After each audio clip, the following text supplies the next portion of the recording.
Hey guys, what's up? It's me, Sarah. Welcome back to my channel. Before we get started with today's video, remember to give this video a big thumbs up, subscribe, and turn on post notifications.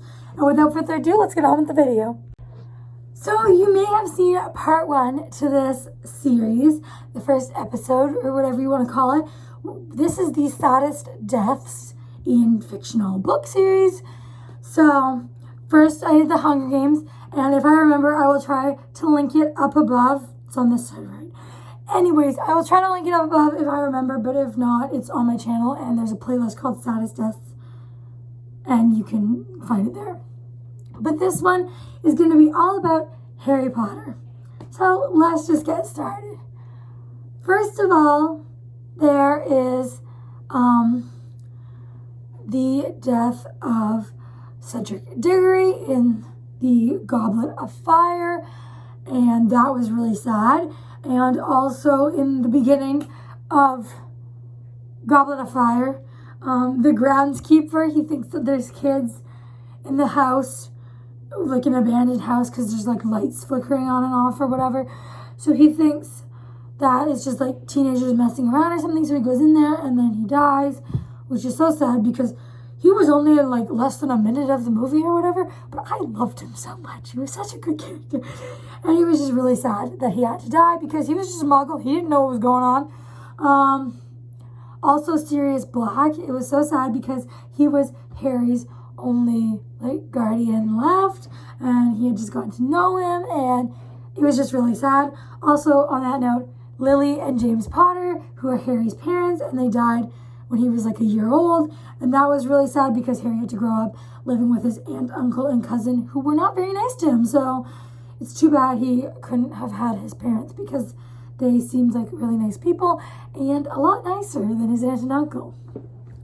So another one is Hedwig, his owl, and Hedwig was so sweet, and all she was trying to do was like, she was just trying to protect and go to Harry, the real Harry, because in the Escape from Perfect Drive, I think that's what it's called, and there was like, they all had someone and a Harry, so like they used Polyjuice Potion so that in teams of 2, one of them looked like Harry, so Death Eaters wouldn't know which one the real one was, but Hedwig, of course, knew, and so she flew to the real Harry, trying to protect him. Then she ended up getting killed, which was so sad because she was just trying to get to Harry because she was just so cute and so nice.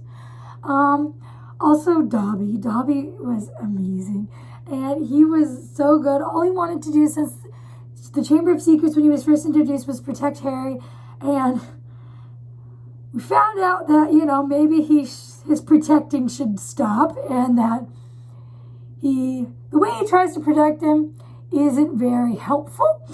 But in the end, he did die protecting Harry and saving Harry like he always wanted to do. So it was really sad though, and they buried him, and it was really sweet. But he was such a good character, and he was super cute and funny and really nice and a good friend to Harry. So it was sad that he had to die. Also, Mad-Eye Moody in the Escape from Perfect Drive, he died. That was sad. And in the Battle of Hogwarts, Fred Weasley died, which was so sad because he did not have to die. Like, there was no reason. It was just so sad. And so, yeah, that was really hard for everyone, especially because he has such a big family. You know, it's hard on lots of them, and like Harry and Hermione and all those guys who knew him. And also Dumbledore, I mean, he had to die, and he was going to die either way because of the curse on his hand. But it was still sad that he died, and I know it had to happen for the story, but still sad. And Snape, it was sad when he died because, again, it had to happen so Harry could get his tears and look at them in the pensieve and learn that Snape has always loved his mom, Lily. But it was still really sad because I really like Snape, and I didn't want him to die. And I'm just trying to think if there's any I'm forgetting.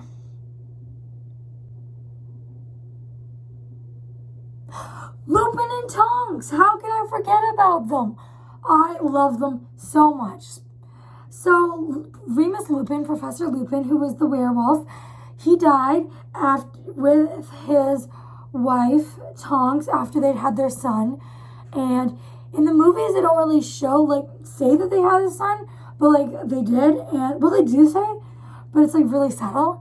They say like, oh, others will know what his mother and father died for. Like others will tell him what his mother and father died for or whatever. But in the book, they actually have them talk about how she's pregnant, and then she has the baby. And so Lupin and Tonks was really sad because their hands like were together, but they just couldn't quite reach, and it was so sad.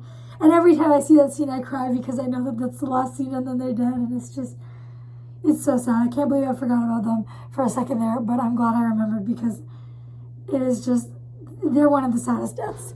But other than that, I think that's it. If I can think of any more, I will leave it on the screen, them on the screen right now.